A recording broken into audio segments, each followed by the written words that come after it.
Almost everyone grapples with intense, primal desires. Drives for physical pleasure and material wealth are built into our biology, exerting a massive pull on our attention. The 19th century Indian mystic Sri Ramakrishna Paramahamsa identified these two specific forces, lust and greed, as the primary forms of Maya, the illusion that clouds human perception and keeps us separated from the divine. When attempting to grow spiritually, the default human instinct is to fight these impulses head-on. We try to ruthlessly crush, hate, and suppress our own cravings. But treating your own biology as an enemy is an exhausting battle. Trying to brute force your way out of desire creates a state of constant internal friction that drains your focus, rather than bringing you peace. Ramakrishna offered a radically different approach. Instead of trying to destroy these desires, he taught his students to hijack their underlying energy. He explained this using a mirror. Think of the mind as the glass, and desires as dirt on the surface. You don't smash a dirty mirror, you just wipe it clean. Once removed, the mirror naturally reflects the light around it.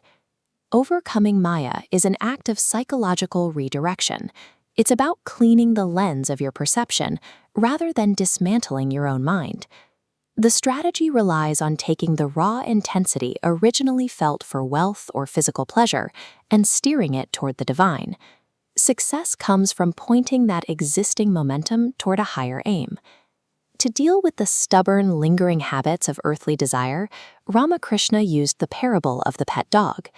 In the story, a man loved his dog and kept it in his arms all day.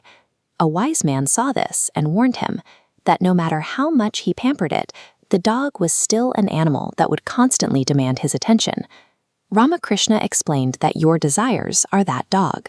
You cannot simply wish them away, but you can choose to stop feeding them with your focus. Every time the desire approaches for gratification, you must firmly push it back with strict spiritual discipline. Over time, it learns to stop troubling you. This strict boundary setting starves the unhealthy habit. Without your constant attention feeding it, the raw energy behind the desire is freed up to be channeled into spiritual growth. But behavior modification is only half of the process. You also have to change how you perceive the actual objects of your desire, shifting your view from physical consumption to deep reverence. Ramakrishna illustrated this shift with a story about the Hindu deity Kartikeya, who one day carelessly scratched a wandering cat.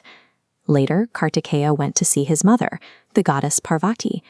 To his shock, the exact same scratch he had given the cat appeared as a bleeding mark on his mother's cheek. The cat was actually a manifestation of the Divine Mother. Ramakrishna applied this directly to his own life. By practicing the belief that the Divine Mother is manifested within every woman, viewing them with lust becomes impossible. The object of desire becomes an object of worship. To wash away the final, stubborn traces of dirt from the mind's mirror, one final catalyst is required: the oculata, or an intense, sincere, crying longing for God.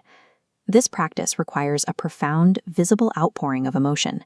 It functions like a sudden, powerful flood that sweeps right through your consciousness, washing the remaining debris away.